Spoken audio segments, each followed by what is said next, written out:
Hey everybody, welcome to the Common Good Podcast. It's Politics Day, even though it's a Wednesday. Usually we do that on a Tuesday, but it's Wednesday. We're going to talk politics anyway, because there's a lot going on in the world of politics. I'm Dan Deitrich. We've got Doug Pagitt and Robb Ryerse with us. And guys, I don't even know if we have time to talk about the weather. There's so much in the world of politics going on. 65 degrees in Minneapolis yesterday on middle of March. 65 degrees. Yeah. 77 and sunny here in Arkansas today. It's actually kind of cold here in Michigan, which, feels normal. Yeah. So hottest winter so far across the United States of America on the continental United States. Yeah, it's not great. Not a great sign. Laughing because I'm terrified. Hey, if you feel like you're listening to three guys that are a little tired, that's because for the last 12 living in our second home, which is the Faith, Hope, and Love Support Democracy for All vehicle, and traveling Arizona and California and around and talking a lot. So good to be back in the safe confines of our snuggly little homes. And those of you who've missed us, sorry that we haven't been around on a regular schedule, but I hope you've been keeping up on our YouTube channel. It's been full of things. Speaking of full of things, man, yesterday in presidential politics, big day. Last night, it was confirmed that Joe Biden has enough delegates now that if there was a delegate fight, he has the requisite amount committed to him. So does Donald Trump, both of them. So here we go again, almost 4 years to the day. I think I would imagine it was 4 years ago, about now, when Joe Biden wrapped up the nomination in the contested primary. At least I think so. So 4 years, and here we go again. You know, it's like, it reminds me of like somebody who went to college or was picking their college 4 years ago about this time, and then went to college. Then they completed college, and now they're picking their graduate program for another 4 years. It's just stuck in education, cycle of nonsense. And they have the same two schools to choose from. That's right. Yeah, I wish we were in education and learning something. But yeah, and maybe an oddball third school that is just jumping in. They've never dreamed. Maybe they won't get a real graduate degree, and they'll go to Europe or something and get one of those cheap ones that you can pick up over in Germany or London. One of those by getting RFK Jr. All right, so let's stay with that one. RFK Jr. Oh my goodness. Who apparently is just becoming wacky by the day. This fella is now looking at somebody who currently has another job.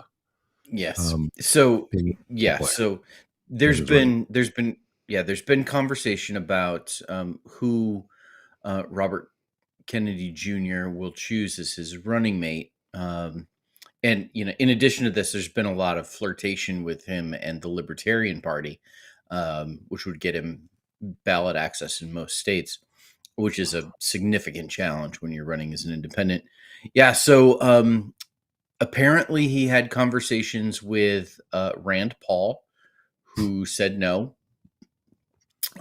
He's had some conversations with Andrew Yang, who said no. He had some conversations with Tulsi Gabbard, who said no, who I fully expected to be his running mate. Oh, interesting. And now the speculation is two people. One is Aaron Rodgers, former Green Bay Packers quarterback, current New York Jets quarterback, who played 4 plays last season before blowing out his Achilles and being out. And the other is Jesse the Body Ventura, former professional wrestler, former governor of Minnesota, and Doug's former governor. So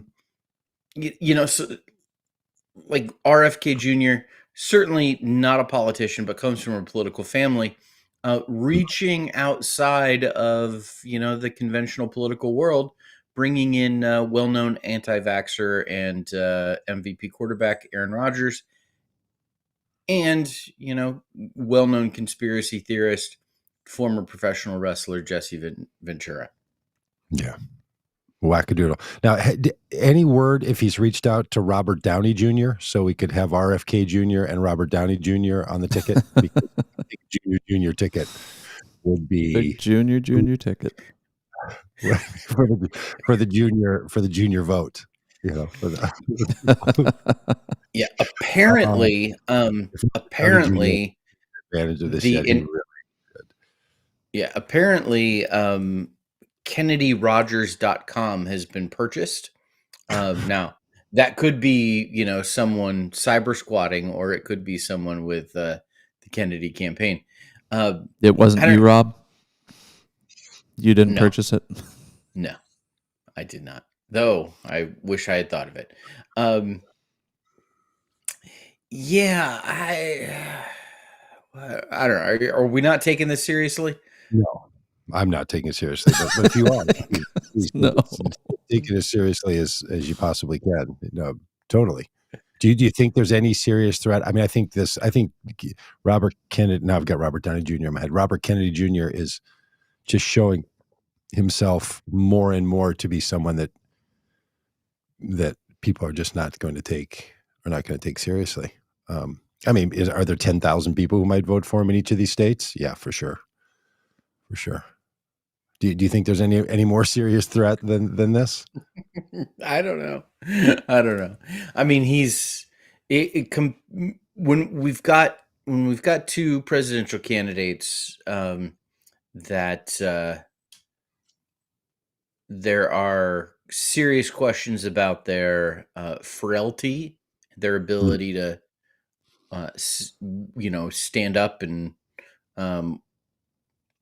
experience the the full weight of this position, and how that might crush them physically as they age. RFK Jr. is he's ripped, he's buff, he's didn't he challenge them to a push-up contest or something? Yeah, I think he takes his shirt off a few times, and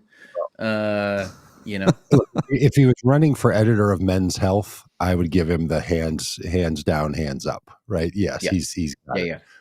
But look, as we've said so many times, voting is about how it makes you feel about yourself as a voter. And are there really people for whom they would have voted for either Biden or Trump, but they're just really committed to some third party disruptor, and just, let's just be clear, a wasted vote. Now, are there people who wouldn't vote for Trump, just weren't going to, but they can't vote for Biden, so they'll vote for Robert Kennedy Jr. or Robert Downey Jr. or Carl's Jr. or anybody? For sure, there are those people. But is it somebody who's it's between Biden and Robert Downey or Robert Kennedy Jr. And I'm not sure.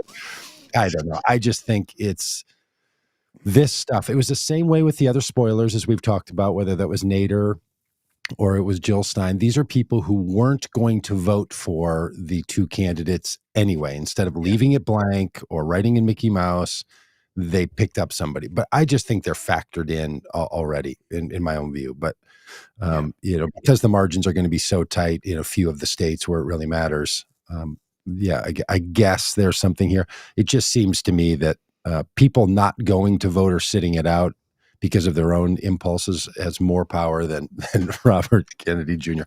At this point. Now, could he pull some Trump voters away? I don't know. Maybe because he's the new disruptor. Maybe there's 10,000 people scattered across a few states who are like, he's the new version of Trump 2016. Yeah, I guess so. But I don't see him pulling a lot of Biden voters away.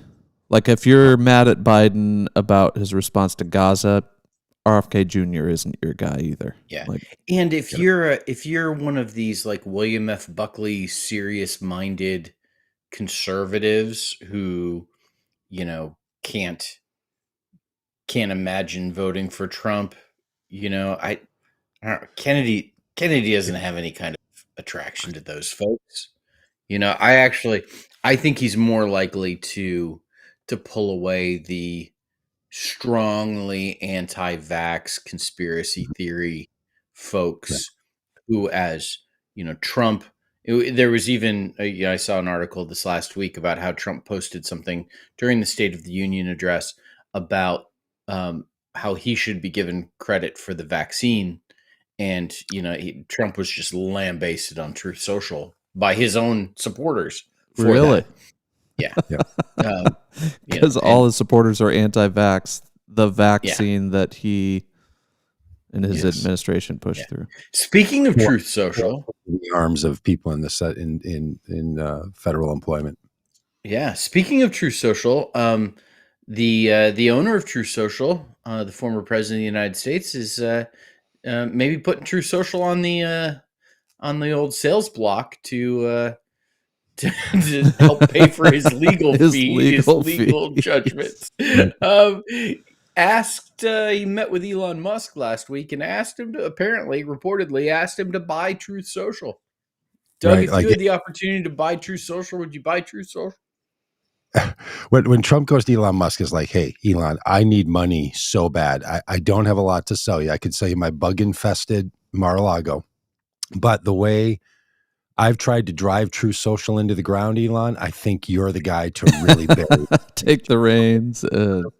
Tesla boot right on the throat of this thing and bury it forever. I mean, nothing would be better than Elon Musk ruining another social media platform, because only Elon Musk could do more damage to a social media platform than Donald J. Trump. So that seems like a great combo. But look, when Trump is out hunting for money like this so publicly and just begging people, it is a serious risk to this country that this guy has the possibility of being a president, or already has in his failing mind all kinds of information about the United States.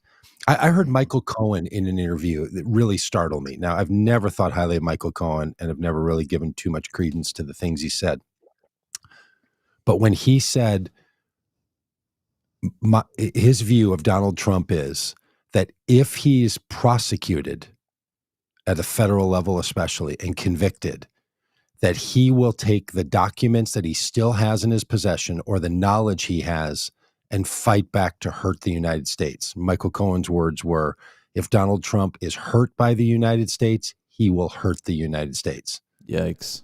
That kind of thing had never crossed my dark little mind.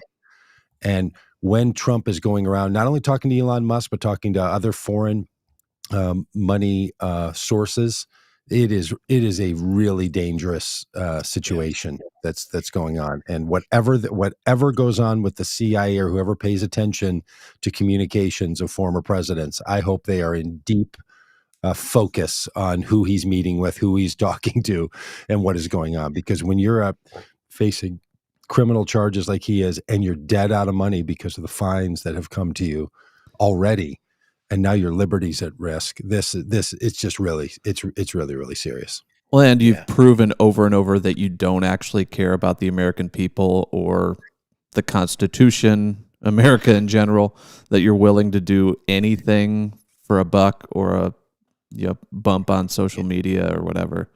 Yeah, that's a recipe for disaster. Yeah, my son, and he's reading a book. He's reading a book written by Pat Riley. No, by who's the guy from Sports Illustrated? Rick Riley. Mm-hmm. Rick Riley has a book called Commander in Cheat, which chronicles a lifetime of Donald Trump cheating on the golf course. The people he's played against. He does a thing. Trump does a thing where he says that he's won 8 club championships. And the way he does it is that when he buys a new golf course or takes over the management, he tells the pro, I'm going to go out and play a round of golf with 3 friends, and it's going to be the first club championship under the Trump ownership. And then he wins by cheating the round and then says, I won the inaugural club championship. That's how he becomes a club champion. Gosh, that is just the stupidest, saddest, most pathetic thing.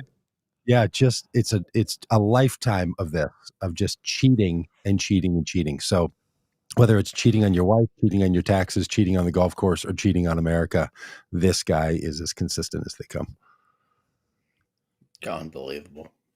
Completely believable. And for all of his talk of wanting loyalty from the people around him, Donald Trump has proven over and over and over again that he will show no loyalty to anyone. He will cut anyone to save himself, and we've seen that with individuals. Doug, I think you're spot on that we could see that on a more macro level with him doing that to the United States of America, which is a terrifying thought. Terrifying. Well, also in presidential politics yesterday, the special investigator into the handling of classified documents by current president and 2020 victor Joe Biden was not only appearing before Congress, but they released the transcript of the 5-hour interview with Joe Biden. And the transcript says the opposite of the things that Herr put in his conclusions to the Attorney General. Yes, the transcript on his memory and other things. Just so, this is just, I mean, look, special counsels have been out of control for so long. And I guess you just hope against hope that whenever one is invoked, people are going to take the highest level of quality and standards, as opposed to some OSHA inspection of a factory where a guy's walking around with a clipboard and just trying to cause trouble. It just is really, really silly. Yeah, I can't believe you've got anti-OSHA comments, Doug. That's kind of strange. But what was fascinating is Eric Swalwell from Swalwell. Yeah, I'm swallowing my coffee. I just say it real fast and move on with confidence. Swalwell. Yeah, which I did initially, and then I doubled back. So Eric, congressman from tall, good-looking former presidential candidate, Eric from California, questioned her about a statement that he made that was found in the transcripts. So there's the transcripts, which is the actual interview that he had with Joe Biden, and then there's the report, which is his recitation of the facts, along with some pretty heavily editorializing about Joe Biden. And in the report, he basically characterizes Joe Biden as a kind old man who is declining in his mental faculties. Can't remember the year that his son died, and all these kinds of things. In the transcript of their actual conversation, Eric Swalwell pointed out to Special Prosecutor Herr that in his conversation with Joe Biden, he actually complimented Joe Biden on his, and this is the direct quote, photographic memory. Yeah. He was so impressed with Joe Biden's photographic memory that he commented on it. Now, listen, do I think Joe Biden has a photographic memory? No. Do I think Joe Biden's had some mental decline? Absolutely. And I also think that Herr's depiction of Biden in his report was totally partisan, totally unfair, and the transcript shows that he was trying to take a hatchet job to Joe Biden's presidency. Yeah, and look, when a prosecutor puts together a report, special prosecutor, and then has to give it to the Attorney General, it's going to be recommendations to the Attorney General. So it's very insider communication within the Justice Department, which has a certain set of expectations and standards. And also, those reports are going to be released publicly, even though they're not written for public distribution. That's one of the problems in these statutes and this was true of the Mueller report, which was totally condemning of the Trump campaign team and Trump administration at the time. But it was written in a way that was insider language, even though they tried to make it public distribution, capable. And so the American people are not well served by this thing we have going on with these special counsels. At least in the Trump cases, we're going to actually have a trial. So we will now insert a third category, not inner Justice Department communication, not public distribution, but a jury trial about the information that was found. That probably gets us closer to public understanding of what went on. And so we just have to acknowledge that these things don't. We're not in a good place in this country when special counsels are put into place. It may serve the Justice Department's decision making very well, but it doesn't serve the public imagination well. It's just not something that I think any of us should likely feel good about. And hopefully we can, they've changed the special counsel statutes many times in the United States in the Justice Department. Hopefully they'll look at all of these situations and look to change them again. But I'll tell you, even beyond the presidential level, things are not looking good for Republicans. Republicans are bailing out of Congress at a really high rate. And just yesterday, there was another announcement, this time from Representative Ken Buck, who's like, take this job and shove it, Speaker Johnson. I quit next week. I don't know if you all saw the interview that he did with a reporter standing in the hallway, the way they do those. And the reporter's like, hey, Representative Buck, can you tell us why you're resigning from Congress? He's like, really? You think I have to explain this to you? And he gets real snide and he's like, I mean, we're impeaching a guy for just having a political difference. He's basically quitting Congress over his own party's choice to have impeachment votes about Joe Biden. Yeah. And this is a guy who came into Congress in 2010 as a Tea Party leader. Yeah. The Tea Party head, one of the more articulate Tea Party people, is like this current configuration of Congress. And I think maybe speaking more just of Republicans. I don't know. That's who he deals with. He said, I can't abide with them any longer. I'm quitting. And he's quitting like next week. And now they'll be without someone. So now they'll be down to a 2-vote majority to pass anything in the House, which is just going to stall out things like Ukraine and all kinds of other spending bills. Now, the political implications of this are pretty interesting. Yeah. Ken Buck holds the seat that he had previously announced he was retiring. So you remember that Lauren Boebert switched congressional districts. She moved from the district that she had been representing to where she was, which she only held onto that seat by, it was less than 600 votes in the last election. And Adam Frisch very likely would have defeated her this time around. So rather than losing, she moved to Ken Buck's district because he's retiring. And she has been running for Congress in that district in a crowded Republican primary where, she certainly has the most name recognition of all of the Republicans running, but hasn't, taken it by storm where she absolutely is the presumptive Republican nominee for that district. It's also a safe Republican seat. Now, what's really interesting about Ken Buck's, the timing of his retirement, it could be that he's just sick of it and he's done and short timers and I'm out of here and all of that. It also could be a political calculation because since Lauren Boebert is currently a congressperson, she cannot run in a special election to fill this seat.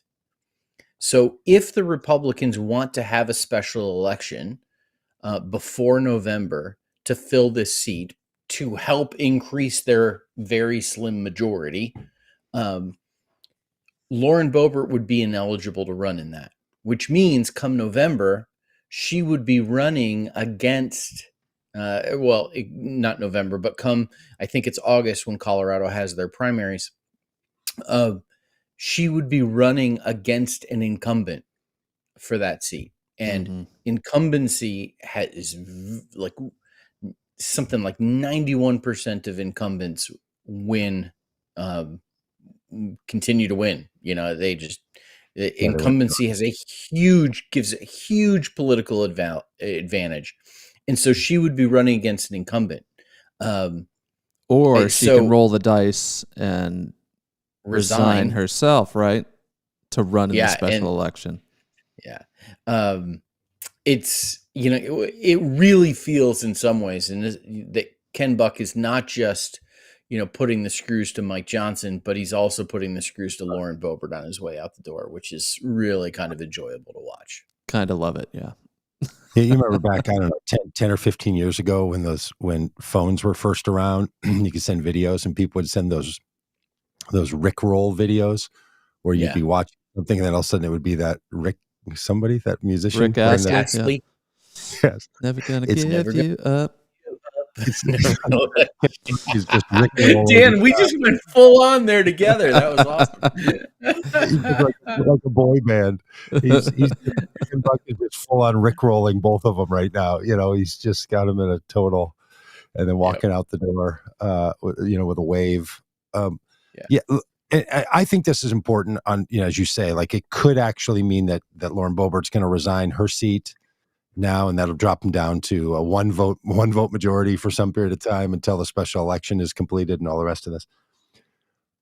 It also just shows what a total nightmare it is within the Republican Party.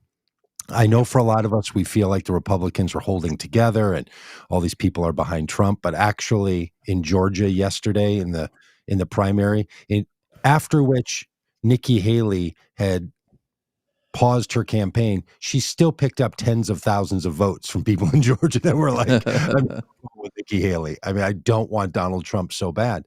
So you've got this going on, and then you've got the Trump campaign takeover of the RNC and Trump putting his daughter-in-law in charge, and they fired 60 people who were running the RNC that they thought were not pure enough for their goals. So they are purging.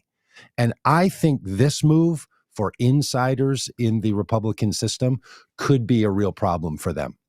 Watching them treat the RNC like their own personal nonprofit that they're going to bilk like they did when Donald Trump paid for Eric Trump's Cub Scout fees out of his nonprofit organization rather than the $12 it was for his son to be in Cub Scouts when he was a kid.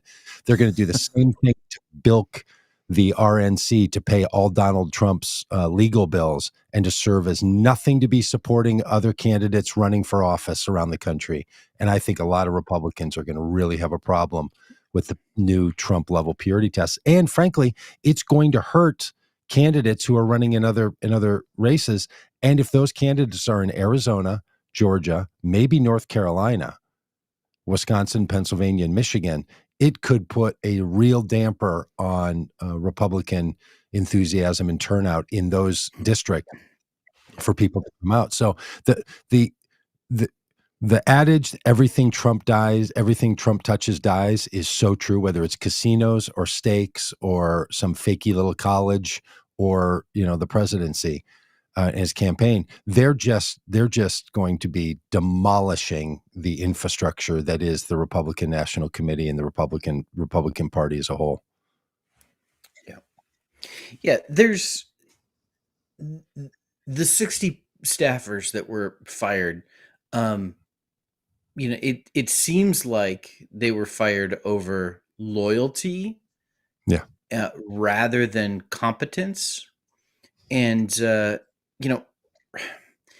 there's a particular set of skills.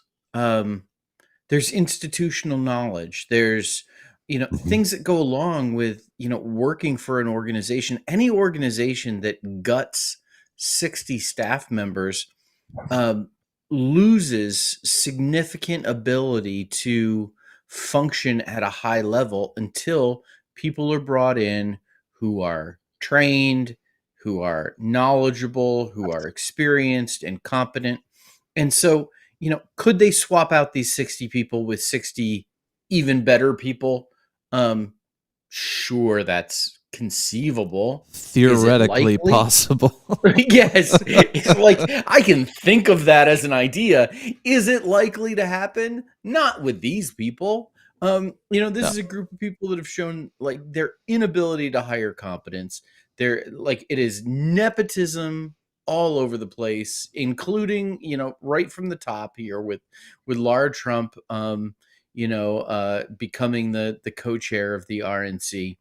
And I actually think that this, if I'm a Republican, who maybe voted for Trump in the past, but isn't a MAGA Republican, if I'm a Republican like that running for office somewhere in the country, this is deeply concerning. Yeah. Because what Laura Trump has done is significantly weakened the RNC mere months before election day. Like this isn't like December 1st and Right. we got through the election and now we're purging. This is right when all of this organizing is taking place, right when all of these people are going to be doing their most important work, and they're shown the door. And it's really hamstringing the Republican Party, which frankly, more power to them. Do it, go. But it's just, it's really, it's crazy watching it from the outside, going that like, there's no way this works. This isn't going to work out well for you.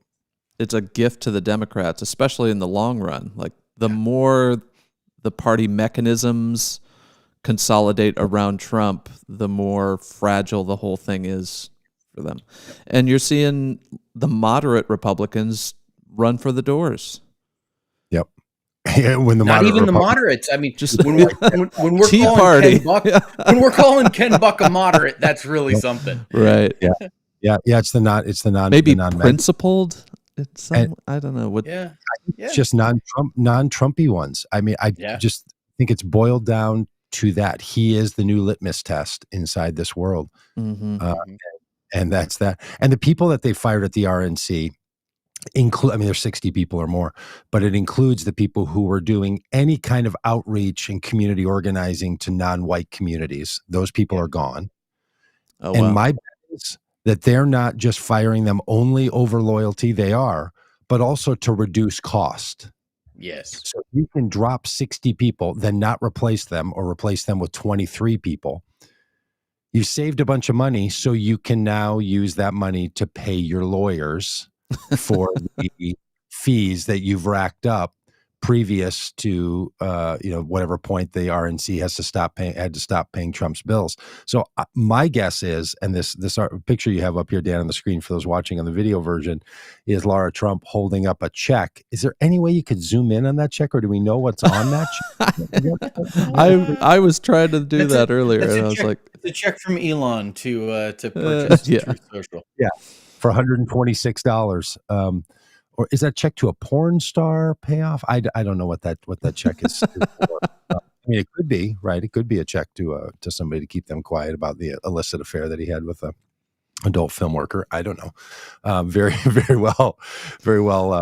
Which reminds me, did you catch the clip of Representative Ted Lieu, asking those questions during the hearing to the special counsel? No. It's like, hey, in your investigation, did you uncover any payments to an adult film star? And he's like, no. Did you uncover? It just goes through this list of crimes that Trump has done. It's just clarifying what crimes you found and didn't find. I mean, just trolling, right?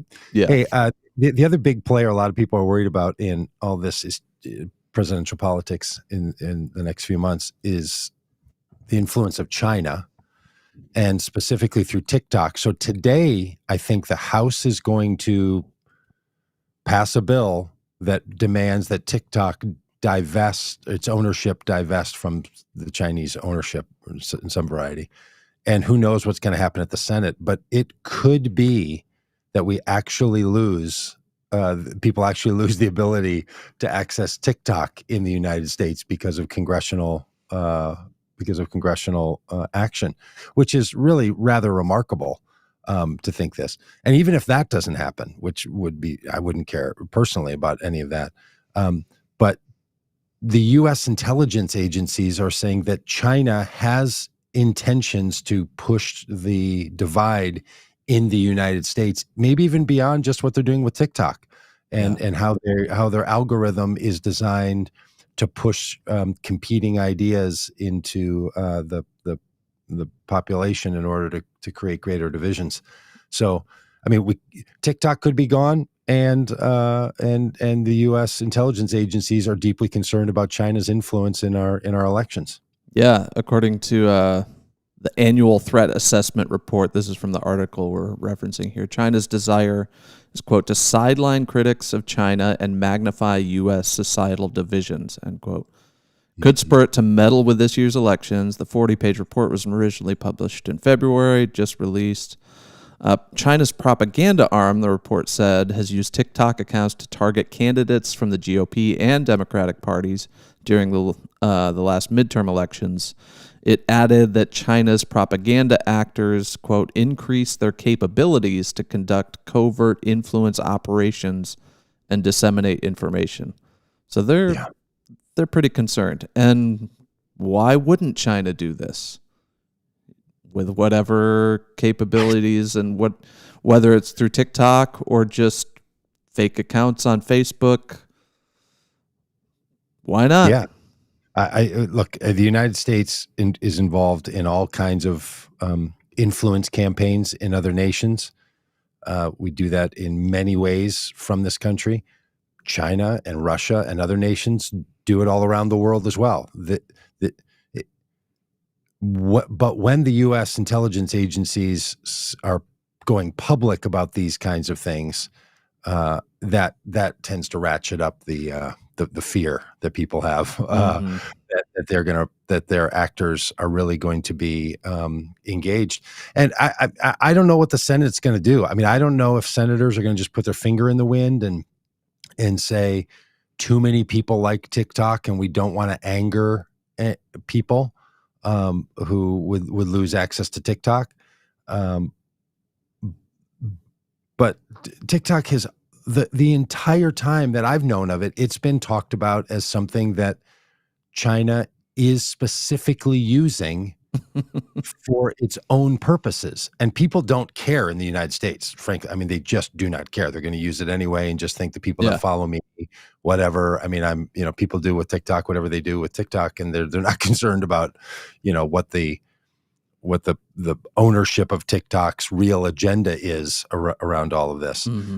Trump, who used to be against TikTok, is now met this last week with one of the funders or one of the owners of TikTok, and has switched his view and now says you can't get rid of TikTok because it would help Facebook. So now Republicans the train is going down the track on banning TikTok now have Trump coming out yesterday saying don't ban TikTok. So that's going to be interesting to see how tight the rope is around the voting hand of a lot of these Congress people to see if they will now change their votes today over what they had committed they were going to do when they were whipping up these bills. And Biden has said he'll sign a bill if it comes to his desk. That's it's a real maybe thing. He just assumes it won't get to that, and so it's safe to just say things like that. I don't know what the calculation is there, but I don't know either. But man,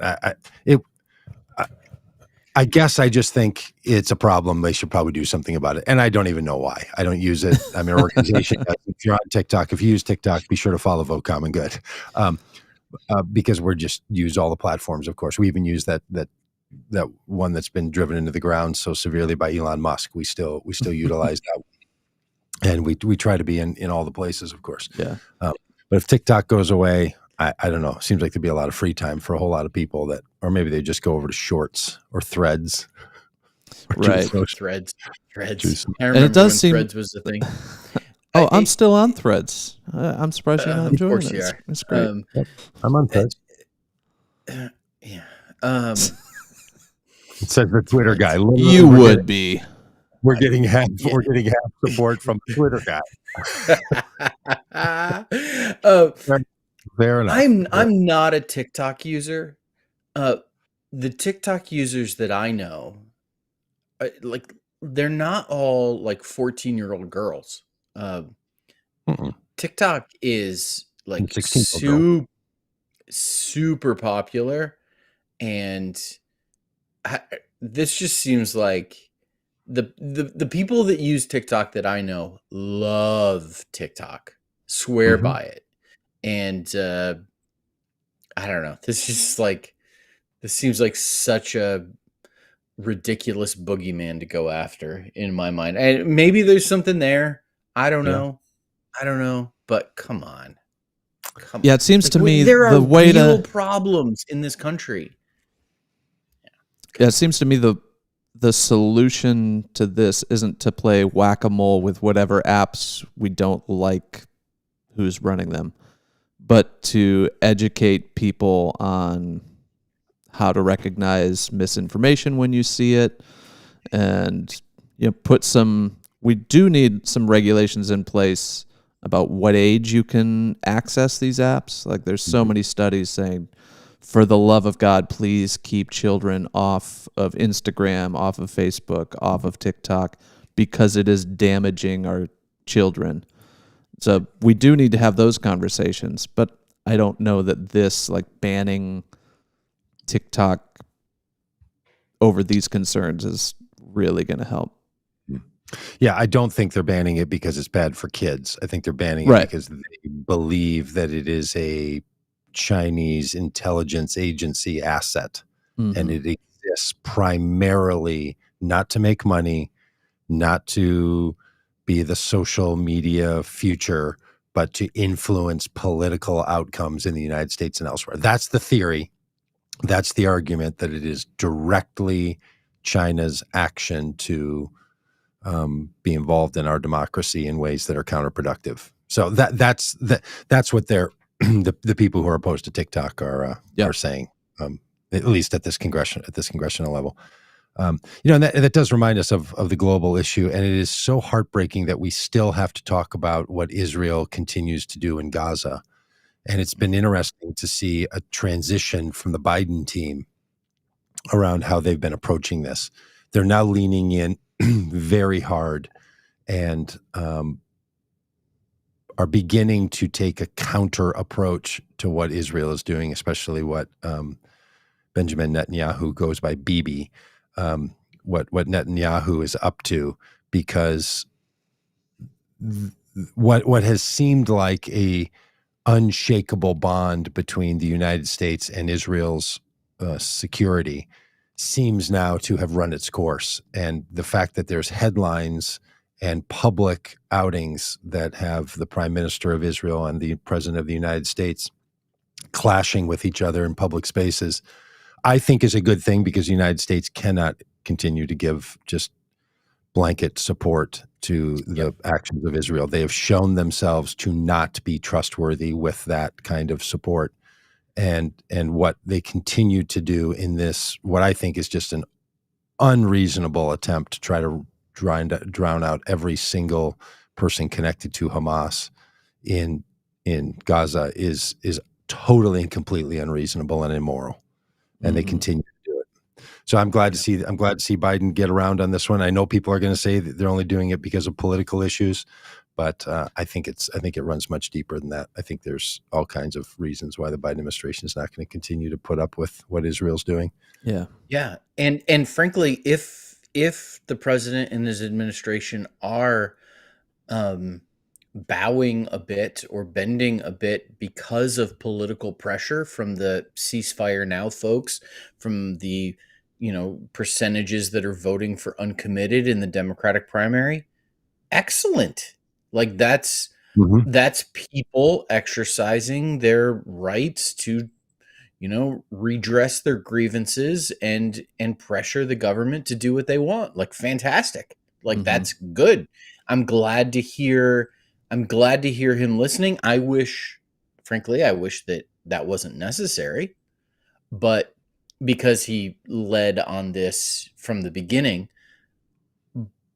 But short of that, like this is a much better situation. This is a much better position for him to be in than unqualified support for Israel without any concern for what they do or who it affects or who they kill and all of that.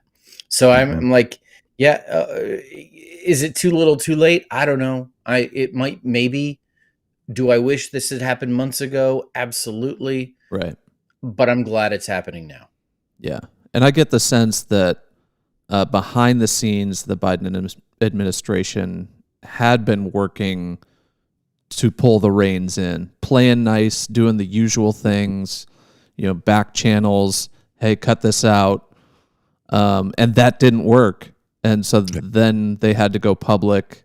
Then they had to try some new tactics, inviting not Benjamin Netanyahu, but his political rival to have talks, which sent a clear signal that, hey, we're not a fan of what you're doing here. And then just, the leaked, comments from Biden, like, this guy's been a real a-hole to deal with. Yeah, or at the State of the Union, where he was caught on a hot mic saying to a senator that, Netanyahu was going to have a come to Jesus meeting, which, I don't know how appropriate that is in terms of terminology. To the Jewish minister, you mean? That's probably exactly. Yeah. But so part of me wonders, and then someone says, "Oh, Mr. President, you're on a hot mic," and he's like, "Oh." Part of me wonders, like, if that wasn't intentional, like, to try to send a message both to supporters who have been not happy with his position on Israel, as well as a message to Netanyahu. That, like, so I wonder if that was actually intentional to try to communicate, hey, there's going to be some movement here. Don't be surprised if we change positions on this. Yeah.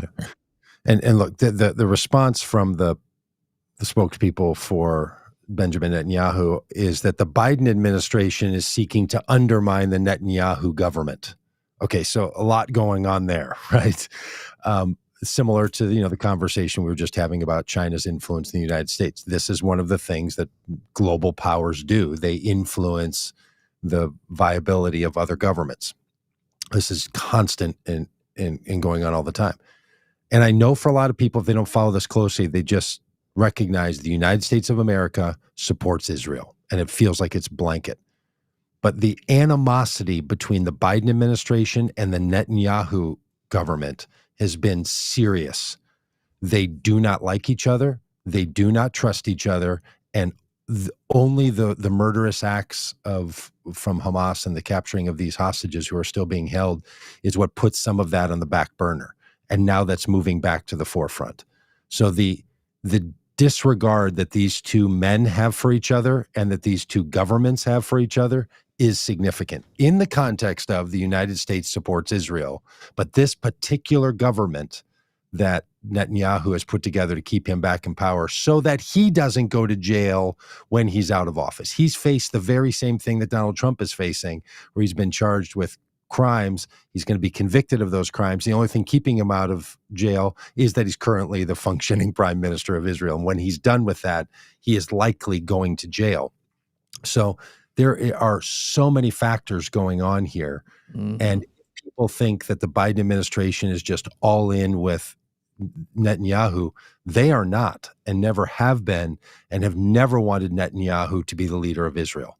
So there's a lot that goes on inside of these long-term international negotiations and power situations. And unfortunately, the innocent people in Gaza, the tens of thousands of people who have been killed and the hundreds of thousands of people who have been displaced are paying the price for all of this across the board. And the United States not doing anything about Hamas overall, even with the Abraham Accords that the Trump administration was so proud of. This is the situation that we find ourselves in after their 4 years of their nonsense. And just a little breaking news parenthesis here. The House has passed the bill banning TikTok. Nope. 352 votes to 65. 197 Republicans voting yes, 155 Democrats voting yes. So by a wide margin. Wow. Does it characterize the people who voted no? Who are the people that want to be sure? I saw just in the very quick checking that I did on Twitter, I saw 2 Congress people tweeting that they had voted no. One was Alexandria Ocasio-Cortez, and the other was Dean Phillips. Wow. Okay, interesting to find out what their takes are on that, because this is now. I know we say that Congress is so torn and so partisan, and they never get along. They actually pass a lot of bills with numbers like this. I mean, most bills that pass like this, and they're not important, and they're just kind of the functioning of the government.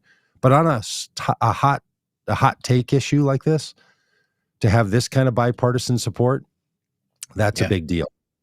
So we'll see. There might, I mean, if you've been dreaming about making a bunch of money on your TikTok dance, I would say get to dancing, because the Senate could slow roll this thing too, or they could just, it could pass in a flash, and that's that. If it even comes up for vote, I don't know. Maybe they have a way to sort of pause it out. But in perhaps the most scary news of the future. Look at the center of faith, hope, and love. We don't like to scare people around here. That's not. I don't think it works. We think there's a lot of scary things and organizations you can be involved with. Should encourage you to respond to fear with some better responses than just reacting and being terrified. But apparently, we've decided to bring the woolly mammoth back, and they have DNA. They have DNA from the woolly mammoth, and they've decided to full Jurassic Park this thing. So I don't know if you guys have kept up on that big science news, but Newsweek has an article that the woolly mammoth is is going to be, I don't know, somehow remade in a test tube somewhere, which I'm sure not in Alabama. I'm sure they'll find a way to put a stop to that in Alabama. IVF for woolly mammoths. But the technology has moved to such a pace where we can now have a woolly mammoth rolling around the earth. So have we learned nothing from Jurassic Park? Yeah, nothing. Obviously we don't have a woolly mammoth rolling around yet. We have this crazy winter, right? Super hot. In 3 weeks, the sun is going to disappear in the middle of the day in a great solar eclipse, for which some people have no consideration or care. Others of us are going to drive to places to be spiritually enlightened. I think back to the time in human history when these things are happening, when global trends of weather are shifting, when eclipses take place and no one knows they're coming. It's just terrifying. It just goes dark. You when the sky feels like it's turning red, and the gods are on the move.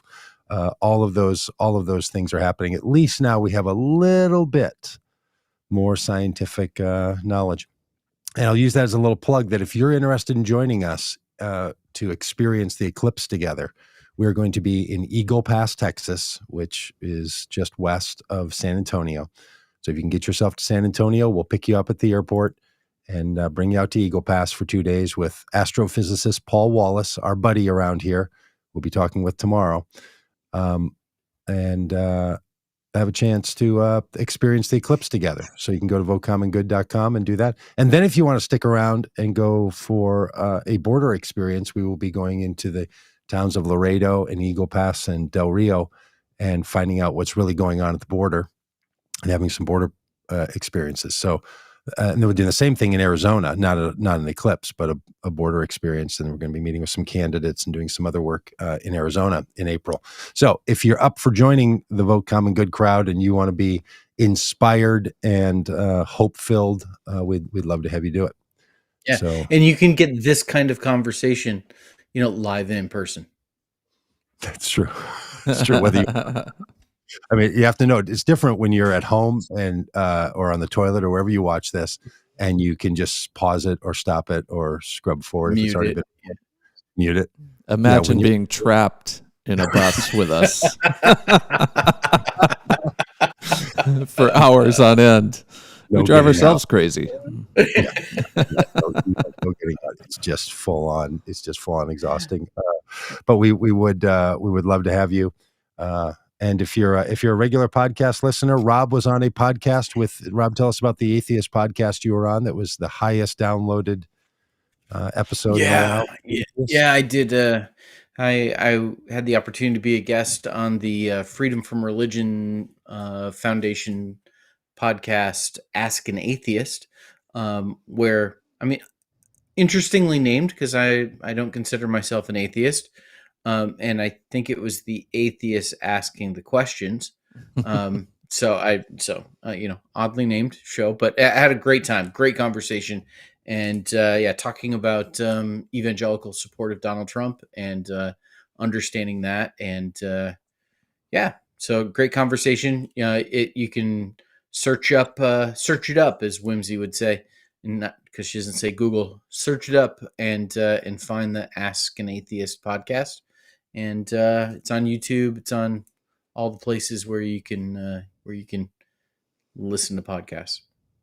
All the places.